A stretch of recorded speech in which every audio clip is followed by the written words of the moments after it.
বন্ধুরা আজকে আমরা শিখব যে প্রিয়জনের ফেসবুক আইডি কিভাবে আমাদের মোবাইলে লগইন করব। নিজেদের মোবাইলে প্রিয়জনের আইডিটা কিভাবে লগইন করতে পারবেন, তো আজকে আমি দেখিয়ে দিব।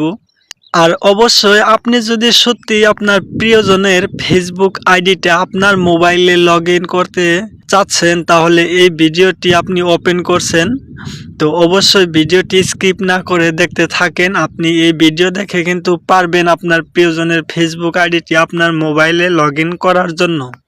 বন্ধুরা, প্রিয়জনের ফেসবুক আইডিটি লগইন করার জন্য কি করতে হবে, প্রথমে আপনার কি করতে হবে, এখানে যে দেখতেছেন যে আপনার লোগোটা, তো এই লোগোটা আপনি ক্লিক করে দেবেন। ঠিক আছে, তো ক্লিক করে দেওয়ার পর বন্ধুরা এখান থেকে আপনার নিচে লগ আউটের যেটা অপশন দেখতেছেন, তো এখান থেকে লগ আউট করে দিতে হবে।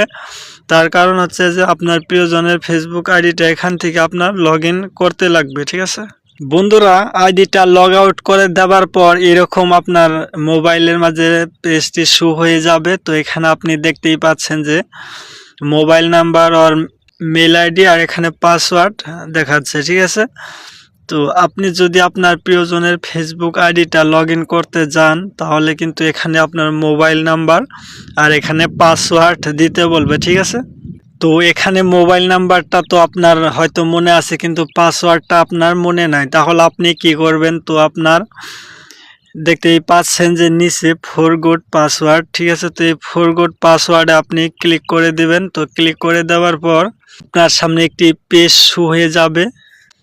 তো আপনার সামনে এরকম পেজটি শো হয়ে যাবে। তো এখানে দেখতেই পাচ্ছেন find your account, enter your mobile number. ঠিক আছে, তো এখানে আপনার কি করতে হবে, যে আইডিটা আপনি লগইন করতে চাচ্ছেন, তো সেই আইডির যেটা মোবাইল নাম্বার আছে, তো সেই মোবাইল নাম্বারটা আপনার কি করতে হবে, এখানে দিতে হবে। ঠিক আছে, এই আইডিটা লগইন করার জন্য।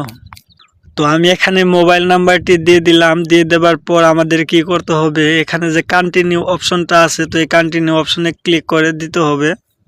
তো কন্টিনিউ অপশনে ক্লিক করে দেওয়ার পর আপনার সামনে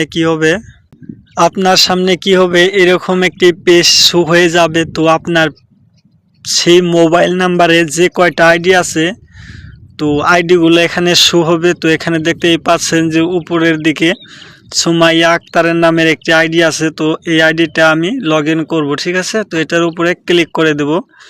তো ক্লিক করে দেওয়ার পর কিন্তু একদম ডাইরেক্ট লগইন হয়ে যাবে, কোনো ওটিপি পাসওয়ার্ড কিচ্ছু লাগবে না। তো এখানে দেখতেই পাচ্ছেন ওটিপি পাসওয়ার্ড ছাড়াই কিন্তু ডাইরেক্ট এখানে লগইন হয়ে গেল। তো আপনারাও কিন্তু এই ফুল প্রসেসটি যদি ইউজ করেন, তাহলে আপনার আইডিটা, আপনার প্রিয়জনের আইডিটা কিন্তু আপনার মোবাইলে লগইন করতে পারবেন।